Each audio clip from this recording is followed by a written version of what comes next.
It's like somebody asked me yesterday when I mentioned about the basil, where do I get it? And I told them. And because I want to share that kind of information. But do not make believe you know everything. For all I know, this basil may not work worth a darn here, but we're trying it this year. That doesn't mean we're not growing the old stuff. We are growing the old stuff.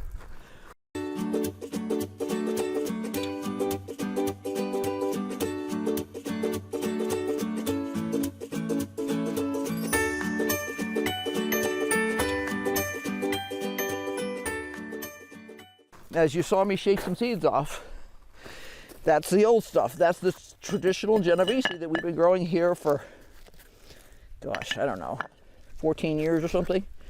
You know, we know what that will do. And we know it has its limitations, which is why we're looking for a better cultivar. Will we continue to grow the Genovese? Probably, but I won't grow any in pots. That's what the difference will be. I won't grow any in pots to transplant, but I will probably still allow the stuff that's in the garden to do its thing. I generally speaking, my attitude is if you are brave enough and strong enough to come up in the garden, okay, we'll let you go. Now, there's times when you have to set limitations on that because you're impacting my main harvest too much. But rarely do the basils and the dills and stuff get to be such a problem that, you know, now you will see me sometimes in the spring. Sometimes I will allow the California poppies to bloom before I pull them out, because it's really hard for me to pull California poppies. I just love them. I just love them. My goal is actually to naturalize them in the yard, and we haven't had great luck with that. They naturalize in the gravel, but they don't normally naturalize in the dirt. So I've actually considered putting some gravel down someplace random and seeing if I could get it to grow there, maybe around the edge of a yard or something like that, where it's not going to be in the way, but it'll just sit there and be beautiful. Because being beautiful is not a bad thing. It's an important part. We like to say that veggies feed the body, and flowers feed the soul. So I think that a little beauty in your life is a very important part of the garden. And not to mention, it really improves your pollinator situation. Our pollinators have taken a huge hit in this area. And I don't know why, because I use nothing bad. Nothing. I'm super careful with everything we use. And I don't know of anybody who does. But on the other hand, every once in a while I run across somebody and they're like, oh yeah, I use 7, I use this, I use that. And I'm like, oh God, please don't. You're killing all the pollinators. And then you wonder why you don't have any pollinators. God willing and the creek don't rise, I'm planning to get some mason bees this spring to help with our pollinator situation. We have considered regular bees, but to be honest, we don't need another job right now. We just don't. Our lives just are vaguely starting to appear as if they might. They're not going to go back to normal. Nothing's ever going to be the same. But I have no such illusions. It's kind of like saying you can never go home. You can't.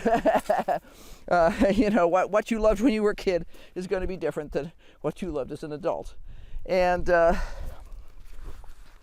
yeah, it may have been cool when you were a kid and somebody else was paying the bills. It may not be so cool now that you're an adult. A few moments later. I don't expect things to go back the way they were, but this year is looking a little busier. We might have a few events to attend, and that means we don't need any more jobs. We already have enough. I have my Friskers thing. When I bought this, I said how much I loved it. Henry hated it from square one. In the long run, I almost never use it, and if I do use it, I have to use it with gloves on. They didn't finish it properly, so it has a sharp edge to the metal here, and the handle is too square. I can fix that. All I need to do is go down to the workshop and put it on the grind wheel. But I haven't had the time to do that. It just hasn't been a high priority because I have a couple of good trowels It is, however, good when I need to really cut something out. Now, the only place in this bed where I have to cut anything out is where the holes were. And I've got a couple of weeds that have come up in there. Some of it I know is probably California poppy, and I'm not going to let them go this early in the season. I like California poppies a lot, but the green stuff you see down here is Nigella, Love in a Mist. So I will let them be, but I don't want to, because they've been growing there for years. I had planted some there, gosh, I don't know, 6 years ago, and they just always reseed and come back from roots and all kinds of stuff, so I let them be. I figure I can afford the very end of a bed. If I can't, I need to reassess. If I was really concerned about it, I'd dig them up and stick them in a pot. But I don't want to do that. It's a very enthusiastic pile of grass here.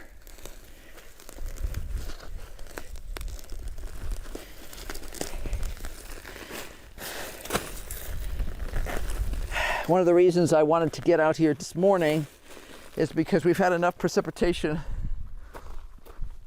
lately that you can actually pull the weeds.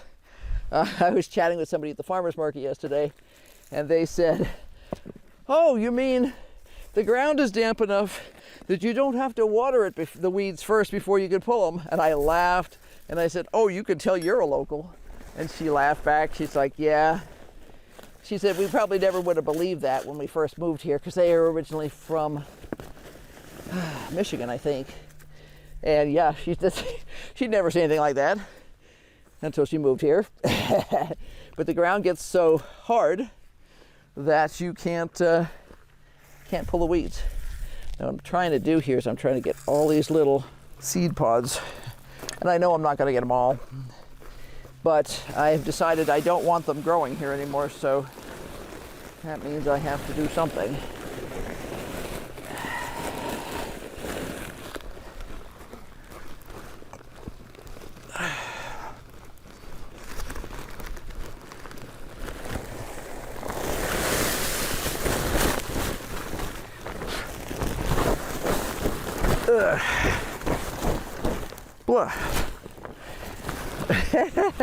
I do actually like the idea of planting through like this. We've experimented with a couple of systems like this before. There's a few major homesteads that do that, like Living Traditions does that on a bunch of their stuff, because they live in Missouri and the weed pressure there is just so incredibly horrible that you wind up spending your life weeding. And because they do more than just garden, they actually, they're trying to be as self-sufficient as possible. And they have chickens, and they have goats, and they don't have goats anymore, but they used to have goats, and they have ducks, and they have cows, and they have dairy cows, and quail, and all this kind of stuff. Because they're doing so much, and they're YouTubing, they just decided it was insane. They could not keep up with it. My kids will tell you I was mean. I made them collect a quart of strawberries before they came into dinner at night. Now they look back at that and they go, "God, I'd kill for a quart of strawberries." But they thought I was ridiculous at the time because, of course, their friends had to do 0. So they thought I was mean because I was making them do something. Even if it did mean they got lots of jellies and jams and fruit leather and everything else, they just didn't see it that way. Bindweed. So I'm going to try and get everything I can out of that. Oh, bindweed. The bane of everyone's existence. It has been sprayed so much with Roundup that it is totally immune to Roundup. I'm sure there's something out there that'll kill it, but I dread to think what it would be because it's pretty awful stuff. So we just dig it up. The most effective control we've ever been able to find for it was to burn the living, out of it with one of those weed burners, and then cover it completely with ground cloth. Good landscape fabric, not the cheap crap, with the good professional quality landscape fabric. When I find it growing up like this, I try and get out as much of the root, because any piece of root that's left will resprout. This came in with a load of dirt we bought. That and goat heads, and I think the fillery also came in that way too. Basically, we paid for good topsoil and wound up with a whole stack of weeds that we'd never seen here before. Yeah, that's one of the problems with buying quote-unquote good topsoil. I will not mention the name of the company. If you want to know it, if you're local and you want to know it, contact me privately. It's one of the things you deal with when you buy topsoils and mulches and everything else. Sometimes it comes with crud. And some places in the United States you have to be careful, like if you're buying what they call gin trash, which is basically the leftovers from a cotton gin, the vegetation from a cotton gin. You have to be careful, because if your cotton has been sprayed, you may be concentrating the chemicals that were used on that cotton in your soil.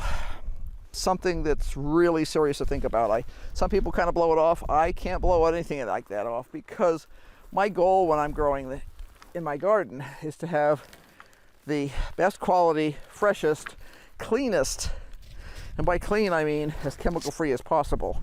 We only use OMRI approved sprays, and we use as little as possible. Just enough to control things. We don't feel like we have to annihilate the planet. So yesterday we had our garden club meeting, and one of the topics of conversation was manure. And if you have access to it, awesome.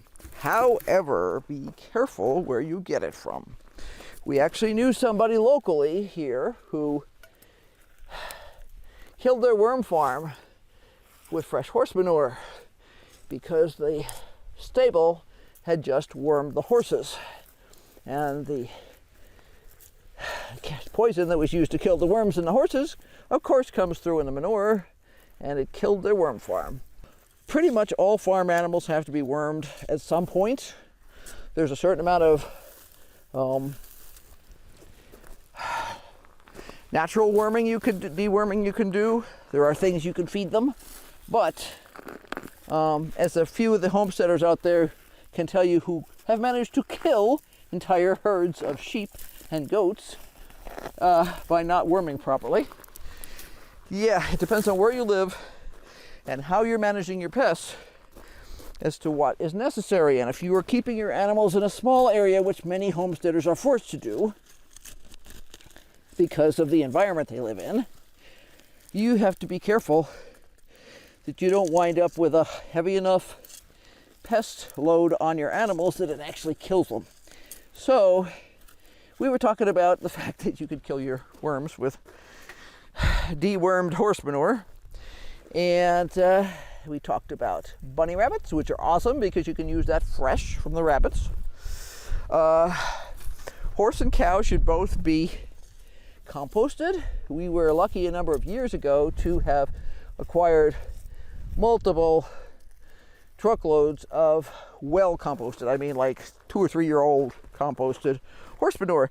Now, do I think there was a huge amount of nutrition in it? No, I don't. I think what we did have in it was a lot of organic material. So that was a great source of organic material for us, and helped us greatly in our quest to provide organic material in what is our not great soil. And that was another conversation we had yesterday, was that soils around here vary tremendously. Some of them are super sandy, some of them are super full of clay. My neighbor, who's just down the hill from me, actually has better soil than we do, which is not surprising because the soil is all rolled down the hill. And that all happened well before we got here. The top of the hill where we built had already been scalped by a previous owner. In other words, they plowed it to make it flat. The top of the orchard, which is down that hill there, the soil is probably about 6 inches thick at the top soil, and then it gets a layer of caliche, which is unconsolidated limestone. By the time you get to the bottom of the hill, which is really, it's not that huge, you know, it's less than 100 yards, I think. This topsoil is about 3 feet deep down there. So ideally, if we wanted to plant here, probably the bottom of that hill down there would be the best in terms of natural soil. And what we would require here, because our area tends to be extremely nitrogen deficient, is a source of nitrogen. So yeah, that would be the big trick. But other than that, it varies tremendously from location to location around here. And if you go north of I-40, because we are south of I-40, that is a completely different set of volcanic eruptions up there, because all of Arizona a few million years ago was an inland sea. And at some point the sea started draining out, and we had volcanic eruptions. And depends, you can actually see, like when you dig down here, you get, like I say, a little bit of topsoil, and then you get a layer of caliche, but we're pretty much the same colors and stuff. I mean, I've only dug down so far. I haven't got any farther than about 3 feet. But on the other side of I-40, there's real serious stratigraphy in about 6 to 12 inch bands from various volcanic eruptions. And some of them are quite red, which means there's a lot of iron in them and stuff like that. So it depends on exactly where you are. Some of the hills that you see around, I can see one from right here. It's called Pachico or something like that. Anyway, it's a volcanic cinder dome. It used to have, you know, cinders and ash and crap like that coming out of it a million years ago. And the mountains up in Flagstaff are not mountains. They're actually volcanoes that are currently dormant. We are a seismically active area. A lot of people don't realize that. We don't usually get big shakers here, but about 4 years ago maybe, there was a big enough earthquake in Phoenix that it made the swimming pool slosh down there. And up here, the only damage we sustained is it cracked the grout on the corners of the tile in the shower. Okay, that one is pretty good for right now. What I'm going to do is I'm going to let this be. Since we've just had some moisture, and that black landscape fabric that I pulled up there, that is a woven fabric. It is not solid, so the moisture goes right through it, and it works as a mulch. It's good for, that piece has been used for 2 years so far, and there's not a darn thing wrong with it. So if I want to plant anything that has the same spacing again this year, I can use it again. They're usually good for, and this is a very high UV area, I want to say, if you're careful with your stuff, I would guess 2 to 5 years, maybe longer in some areas, I don't know. But that's what I would go for as a general rule. Okay, I think I'll take care of this guy next.